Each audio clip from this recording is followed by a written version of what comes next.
तो आदाब, नमस्कार, गुड इवनिंग, सत श्री अकाल। एक बार फिर आप तमाम लोगों का स्वागत है। पूरी फैमिली अच्छी होगी। बेंगलोर के एक मॉर्चरी में एक मुर्दा घर में जो लगभग 1 साल से बंद था, उसकी सफाई का ख्याल आया और उसकी सफाई के लिए सफाई कर्मचारियों को उस मुर्दा घर में भेजा गया।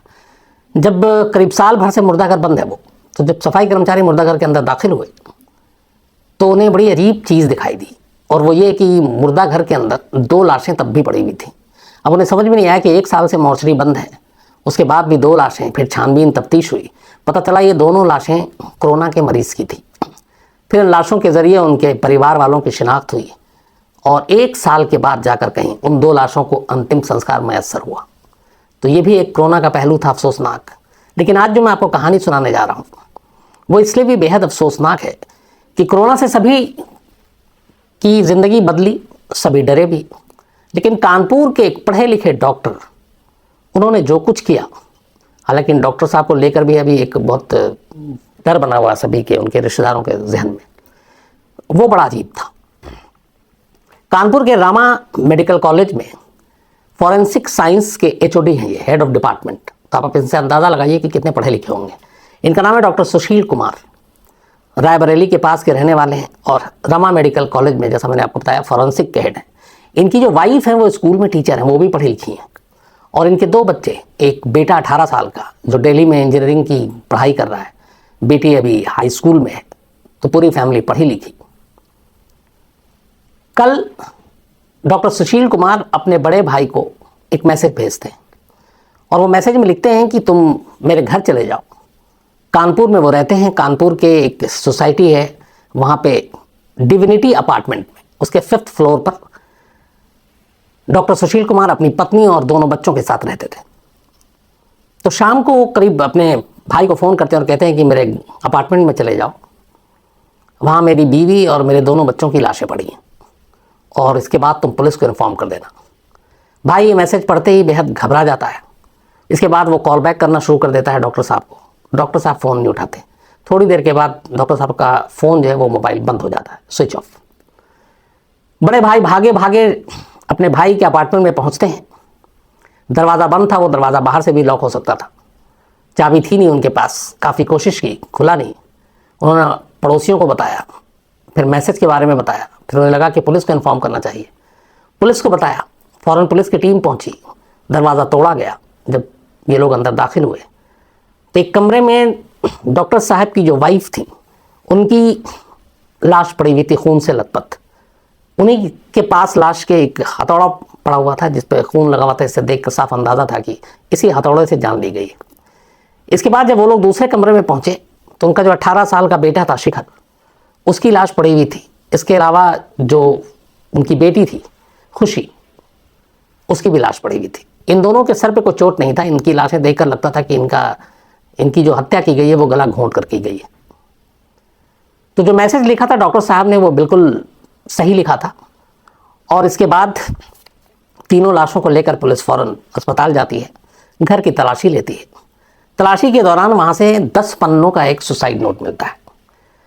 और ये जो 10 पन्ने में लिखे हुए थे डायरी के, वो सारे पन्ने इस वक्त मेरे पास ही है। अलग अलग चीज़ें लिखी थी, हूबहू जो उन्होंने लिखा वो मैं आपको पढ़ के बताता हूँ। एक जगह उन्होंने लिखा है मैलिगेंट डिप्रेशन, एक जगह लिखा है मेजर डिप्रेशन डिसऑर्डर, एक पन्ने पे उन्होंने लिखा है कोविड रिलेटेड डिप्रेशन, इसके आगे लिखते हैं फोबिया। इसके बाद लिखते हैं अब और कोविड नहीं, ये कोविड अब सबको मार डालेगा। अगली लाइन जो लेटर में है कि अब लाशें नहीं गिननी है, अब लाशें नहीं गिननी है। और उसके साथ लिखते हैं ओमिक्रॉन। ये ओमिक्रॉन वही कोरोना का नया वेरिएंट जो साउथ अफ्रीका और अफ्रीकन देशों में इस वक्त मिल रहा है। अपने इंडिया में भी 2-4 केस मिल चुके हैं, कर्नाटक में कल ही पता चला, और भी ये बढ़ रहा है। और इसको लेके पूरी दुनिया में एक चिंता है ओमिक्रॉन को लेकर। हालांकि WHO ने अभी कहा है कि अगले 1 हफ्ते या 10 दिन में हम इसकी तस्वीर साफ करेंगे, ये कितना ख़तरनाक है। लेकिन इसी ओमिक्रॉन को लेकर डॉक्टर सुशील ने अपने इस नोट में लिखा है कि अब लाशें नहीं गिननी, और उसके साथ वो लिखते हैं ओमिक्रॉन। आगे लिखते हैं कि अपनी लापरवाहियों के चलते कैरियर को उस मकाम पर ले गया हूँ जहाँ से निकलना असंभव है। मेरा कोई भविष्य नहीं रहा, अतः मैं होशो हवास में अपने परिवार को ख़त्म करके ख़ुद को भी ख़त्म कर रहा हूँ।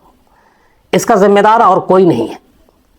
मैं लाइलाज बीमारी से ग्रस्त हो गया हूं, आगे का भविष्य कुछ नजर नहीं आ रहा है, अतः इसके अलावा मेरे पास कोई रास्ता नहीं है। मैं अपने परिवार को कष्ट में नहीं छोड़ सकता, इसीलिए सभी को मुक्ति के मार्ग पर छोड़कर जा रहा हूं। सारे कष्ट एक ही पल में दूर कर रहा हूं। अपने पीछे मैं किसी को कष्ट में नहीं देख सकता। मेरी आत्मा मुझे कभी माफ नहीं करती। इसके बाद लिखते हैं, आंखों की लाइलाज बीमारी की वजह से ये कदम उठाना पड़ रहा है। पढ़ाना मेरा पेशा है। जब आंखें ही नहीं रहेंगी तो मैं क्या करूंगा? अलविदा। ये डॉक्टर सुशील ने एक तरह से 10 पन्नों में ये कहानी लिखी है। अपने भाई को मोबाइल पे मैसेज भेजा, पुलिस की टीम और ये सारे लोग पहुंचे, लाशों को कब्जे में लिया और ये पन्ने मिला 10। अब इसके बाद जो पुलिस है वहां की वो मानकर चल रही है कि डॉक्टर साहब ने ये सब कुछ किया है। अब जो मैंने आपको शुरू में कहा कि खतरा, क्योंकि इस वक्त तक अभी की तस्वीर ये है कि घर में 3 लाशें हैं, एक उनके बेटे की, एक बेटी की और एक पत्नी की, और इन तीनों का कत्ल डॉक्टर साहब के सर के ऊपर है।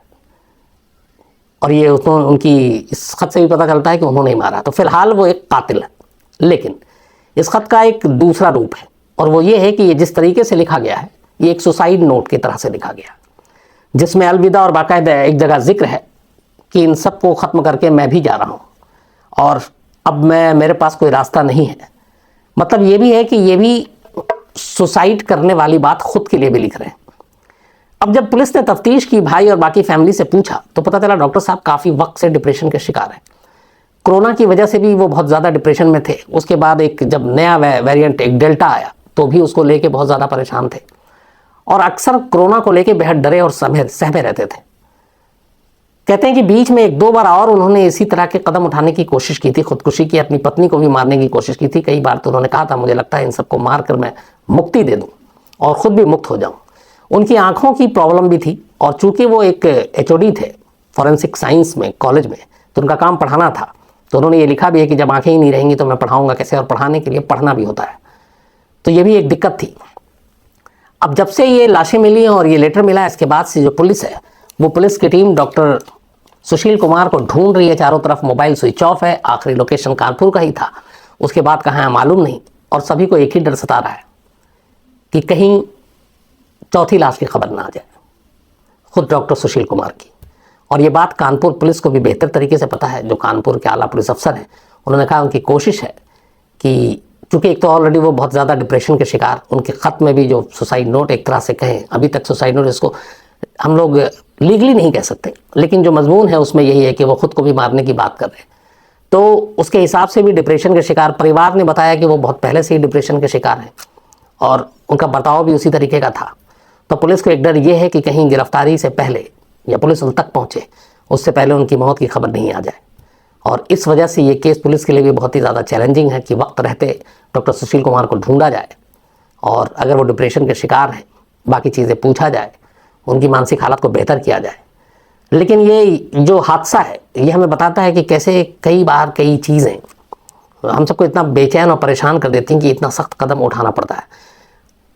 मुझे लगता है कि डॉक्टर सुशील कुमार अकेले नहीं है इस दुनिया में जो कोरोना से जिन्होंने झेला हो, डेल्टा झेला हो, या अभी जो ओमिक्रॉन की बात कर रहे हैं जो उन्होंने मेंशन किया है, पूरी दुनिया झेल रही है। बहुत सारे ऐसे परिवार हैं जो उन्होंने लड़ाई लड़ी, बहुत सारे ऐसे हैं जिनकी नौकरी चली गई। आपको याद होगा बहुत सारे ऐसे लोग थे जो 1000-1000, 1500 किलोमीटर पैदल चले, अपनी बुजुर्ग माँ बाप को कंधे पर लेकर, सामान लेकर पैदल, छोटे छोटे बच्चे।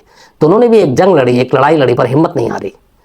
तो कभी भी इस तरह की चीज़ों में मौत, खुदकुशी, ये कोई न तो हल है और न रास्ता है और न तरीका है। तो ये कमज़ोरी की निशानी होती है। डिप्रेशन भी एक तरह की बीमारी है, बहुत सारे लोग इसके शिकार होते हैं, लेकिन लड़ते हैं, डॉक्टर के पास जाते हैं, इलाज कराते हैं, फ़ायदा भी होता है। लेकिन जान लेना या जान देना ये कहीं से भी जस्टिफाई नहीं किया जा सकता। तो मैं हमेशा से ये कहता रहा हूँ कि खुदकुशी कोई इलाज नहीं है और ना हल है। लड़ना, क्योंकि इंसान जब इस दुनिया में आता है तो एक दुनिया ही एक इम्तिहान है, तो आपको हर दिन ये इम्तिहान से गुजरना होता है। कभी अच्छा होता है, कभी बुरा होता है, लेकिन आप इम्तिहान छोड़कर भागे तो फिर भगोड़े कहलाते हैं। तो इसीलिए बार बार ये मैं हमेशा कहता हूँ कि खुदकुशी, सुसाइड ये आसान रास्ता है मुश्किलों से मुंह मोड़ने का, जो कभी करना नहीं चाहिए। अब यहाँ एक हंसता खेलता परिवार, आप ये देखिए कि वो लड़का जो शिखर इंजीनियरिंग कर रहा था, उसके अपने सपने होंगे, बहुत सारी चीज़ें। उनकी बेटी खुशी जो अभी हाई स्कूल पास करती, 12th का शायद एग्ज़ाम था उसका, तो उसके भी होंगे। वाइफ टीचर है, फैमिली ठीक ठाक थी, अर्निंग भी ठीक ठाक थी। लेकिन अब ये कि कोरोना से बचे, अब ये ओमिक्रॉन आ जाएगा, तो सिर्फ सोच कर या अंदाज़ा लगा कर कि आने वाले वक्त में ये सब ऐसा होगा, ऐसा कदम उठाना कहीं से भी मतलब इसको हम सही नहीं ठहरा सकते। ये कहना कि कोरोना से कोई नहीं बचेगा, सब मारे जाएंगे। इस दुनिया में हर 100 साल में तबाही आई है। आपको पिछले 400 साल का इतिहास उठा लीजिए, हर 100वें साल में, खासतौर पर ये 20 और 19 हर साल का, चाहे 1919 1920 हो, 2019-20 हो, इससे पहले 1819-20 हो, उससे पहले 1719-20 हो, 100 साल में एक महामारी आई है, चाहे वो हैज़ा हो, कॉलरा हो, और उसमें बहुत लाखों की तादाद में लोगों की जान गई। कोरोना ने भी लाखों लोगों की जान ली, लेकिन फिर दुनिया वापस खड़ी होती है, लड़ती है, जीतती है। लेकिन ऐसी चीज़ें नहीं होनी चाहिए। तो ये एक अफसोसनाक कहानी थी।